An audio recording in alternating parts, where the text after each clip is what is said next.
out here planting today.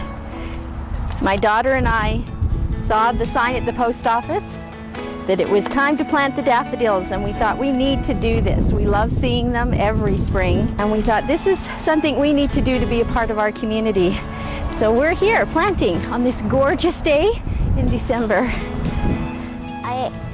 I like helping the community, planting flowers, because, you know, it just makes it look beautiful. I really like the way the bulbs grow. It's like a really interesting flower.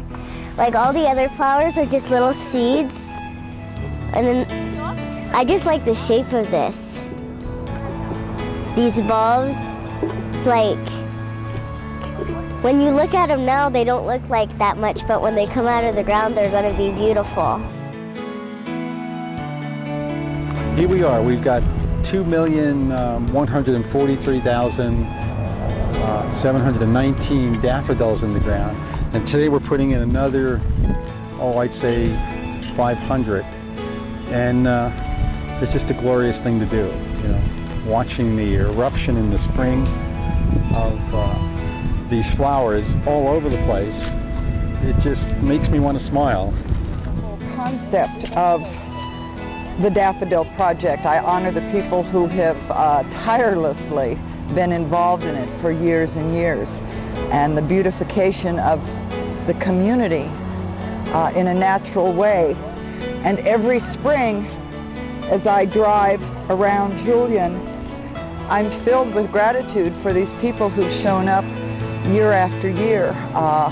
And I don't think that our visitors who come realize the effort and the commitment that has gone into this. You know, and Sally Snipes is the spearhead, our Earth Mother here. I've been here about 30 years, gardening about 30 years. You know that daffodils are native to a very similar area in the foothills of the Alps. And that they like our wet winters and dry summers and lots of sun. We got that.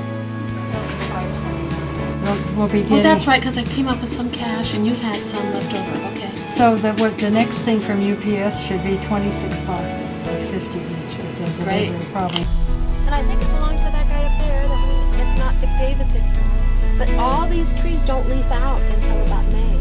Yeah. And they'd all bloom, and it would be just this fabulous show. About 10 bushels under there would be nice. But the daffodils will come up through all that tall grass. It'll die back and it'll come up with green grass. And it would be a great show. It's a good combination. Yeah. This whole hillside would be spectacular. We tried to get permission when there is private property signs, and we check with the local realty people. Once they're in, they'll last for a couple hundred years if people leave them alone. They multiply, they're poisonous to gophers. That's why we plant them everywhere. That's it? Yeah. And we want to ask them if we can plant there for free. For free.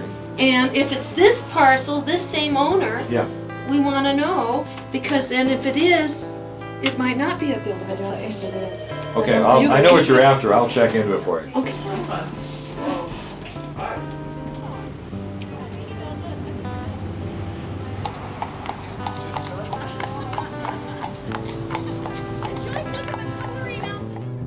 In the first few years, we didn't have a whole lot of volunteers come forward. But after they started seeing, they thought we were just crazy. But after they started seeing what we were doing and the results, more people came forward, and more people enjoyed it, and they started seeing the whole cycle and how beautiful they are and how they do come back. See, the whole family comes in all different kinds. There's a double here that's pretty spectacular. These guys get so heavy they fall over, though. This is a nice one with a dark center. This is called a false. These are the sixth graders, and it really helps them understand the cycle of things. A lot of them don't even know what a bulb is and how it reproduces. And if we can get them involved, we think that they'll have a little more pride in their community. At least 6 inches, a hole at least this big, okay? And if you dig a hole about this big, I have a sample here, this hole, and it's just the size of, okay, somebody said it. Daffodils. Yeah, daffodils, okay, they're not tulips. It's just like 4 Bulbs over here.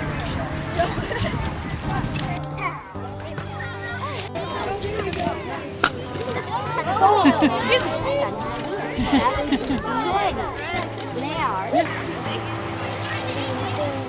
I've been involved with planting the daffodils in Julian for about 5 or 6 years.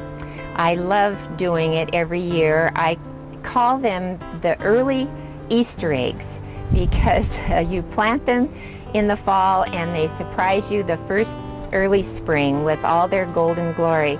It's a tribute to Sally, who started this for the community, but she did it to honor her father, who was a naturalist, and she tried to think of something she could plant that was practically indestructible, and daffodils are.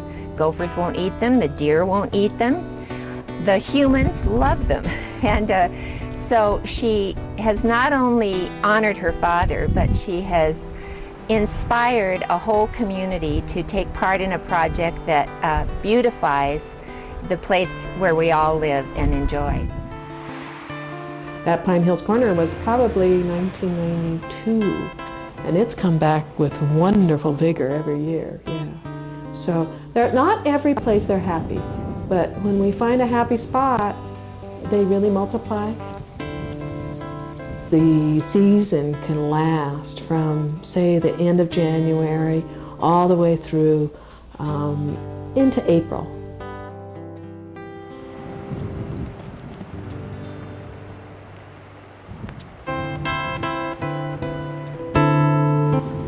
If they get into a sunny spot with good location and people don't disturb them by weed whacking them, digging them up, they can last 200 or 300 years.